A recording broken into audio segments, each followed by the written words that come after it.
Buenos días, bienvenidos a esta mesa redonda que estamos haciendo desde la ciudad de Madrid. Mi nombre es Aldo de Santis, ex asesor de la Asamblea Nacional. Hoy me acompañan acá Angelis Llanes, analista político, periodista egresada de la Universidad Católica Andrés Bello, Michel Quintero, politólogo, y Ernesto Romero, abogado. Bueno, para entrar en materia de una vez, en este ciclo de foros de hacia dónde va el país, la primera pregunta, Ernesto, para ti, ¿hacia dónde va Venezuela? Bueno, muchas gracias y buenos días a todos los que nos ven.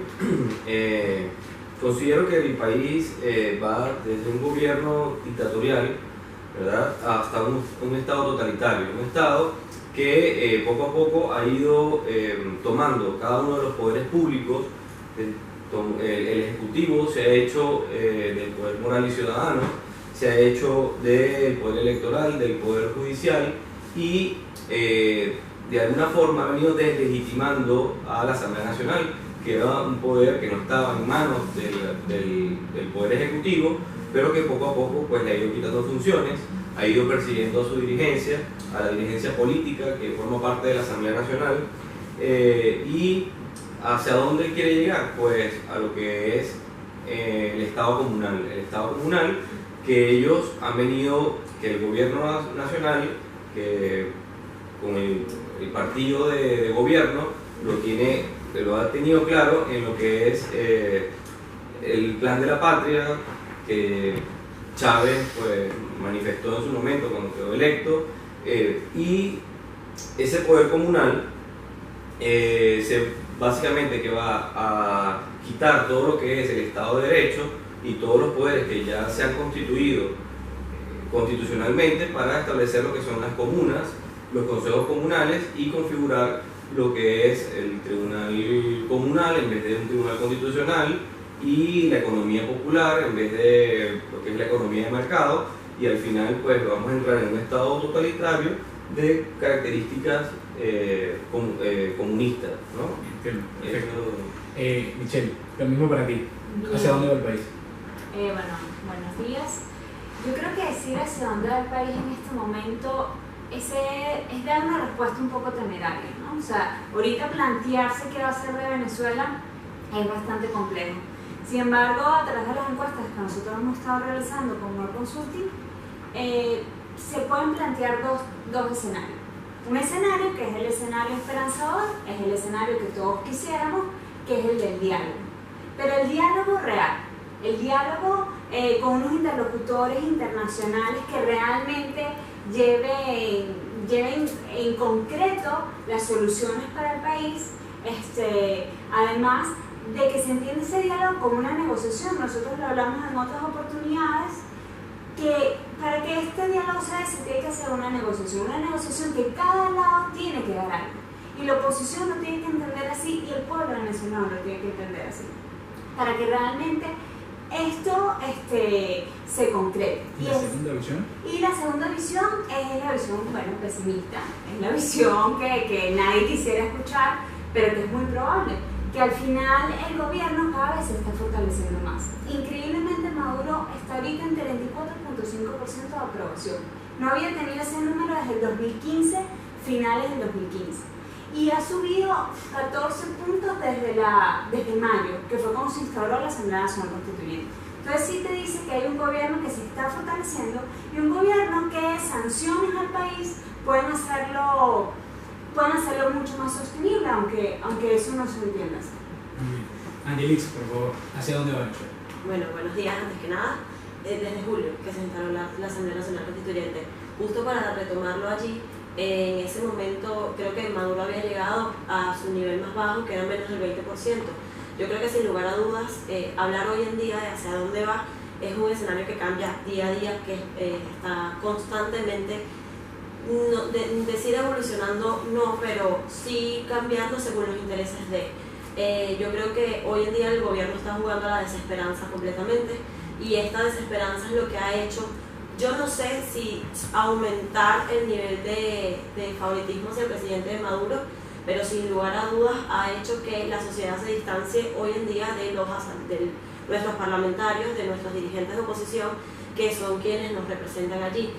Como decía Ernesto, es el único poder que ellos no tenían, que tenemos nosotros, y sin lugar a dudas yo creo que hoy en día el gran trabajo del gobierno que está logrando con creces es hacer que desde la oposición, que desde aquellos que adversan el modelo actual del venezolano, el modelo actual del gobierno venezolano, nos alejemos y veamos cada vez más, cada vez peor a nuestra dirigencia opositora para configurar o terminar de establecer este gobierno dictatorial que es lo que tienen en este totalitarismo venezolano.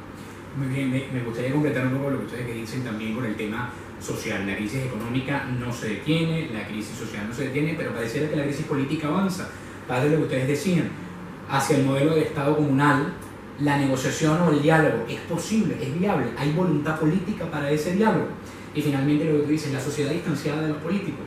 Hay una parte de los venezolanos que quiere participar en las próximas elecciones, pero otra parte de los venezolanos que acusa a los dirigentes políticos de no estar haciendo bien su trabajo. Para entrar un poco en este tema, vamos a comenzar. Michelle, esa situación de negociación, esa situación de diálogo, ¿hay voluntad política en Venezuela en este momento? Yo sí creo que sí existe la voluntad política. Yo lo que creo que no se estaba y no se manejó nunca bien fueron las expectativas de lo que se iba a plantear ahí. Entonces, al no plantearse bien las expectativas, tú defraudaste a muchísima gente. Y te puedo hablar de números, en verdad. Tú le preguntas a las personas, el 60% de la población, la mitad de los opositores creen en el diálogo y creen además que el diálogo es la salida de la crisis. Entonces sí creen en el diálogo, lo que no creen realmente es que eso se vaya a consolidar. Ernesto.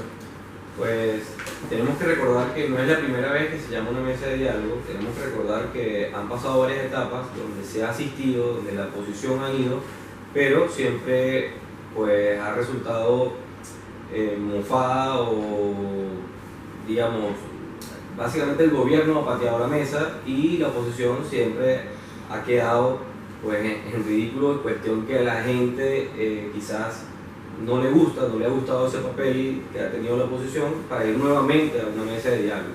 A ver, yo creo que el diálogo es importante en todo momento, incluso hasta en las peores guerras, el diálogo siempre es una ventana es un canal que hay que dejar abierto, pero el diálogo tiene que ser con condiciones y no puede ser un diálogo simplemente para dejar que pase el tiempo y ver cómo tapamos lo que es la situación de ahorita y dejar correr, extender la ruta.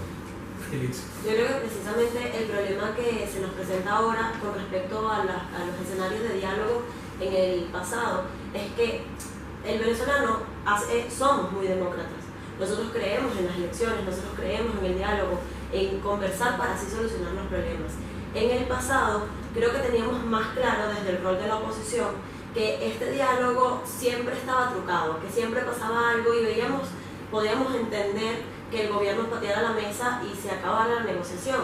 Sin embargo, en esta ocasión yo creo que el gobierno está siendo muy efectivo en hacernos dudar y pensar que detrás de este diálogo hay cosas oscuras, que detrás de este diálogo hay una oposición pactando y negociando deberes o derechos de los venezolanos. Y a mí me gustaría aprovechar este espacio justamente para que entendiésemos la diferencia. Yo no creo que esos 112 que tenemos allí, que tienen desde el 2015 luchando, y un poco antes, porque en el 2010 ya teníamos a 65 en el Congreso, todas estas personas hoy en día estén vendiendo o negociando nuestros derechos, nuestras oportunidades. Hemos cometido errores, ellos han cometido errores. Yo lo que creo es que en este momento pues nuestra realidad más reciente son las elecciones a celebrarse ahora, las de gobernadores, y el gobierno va a tratar de obstaculizar tanto el diálogo, tanto las elecciones como todo lo que se plantee de aquí en adelante, y lo más importante es que desde la oposición se mantenga con serenidad y desde la dirigencia con un discurso más transparente apuntar a lo que queremos y es llegar a las presidenciales en el 2018. Así es, pareciera que en este momento el camino que existe es el camino de las elecciones. La calle evidentemente no dio la respuesta esperada, no se lograron los cambios. Las próximas elecciones van a marcar una diferencia. Hay que tener en consideración que en Venezuela el corredor electoral, que es la masa de ciudades y estados donde existe la mayor cantidad poblacional, son estados que van a ser mayoritariamente ganados por el partido de la oposición, por la MUD, mientras que hay estados en los cuales no existe tanto posibilidad de movilización, tanta mayoría de votos, y unas gobernaciones como en este momento son de gran mayoría oficialista le van a dar una ventaja, lo que probablemente se traduce en que a pesar de que la oposición es mayoría y supera el 70% en este momento o alrededor del 70%, la cantidad de gobernaciones va a estar dividida lo más parecido al 50-50.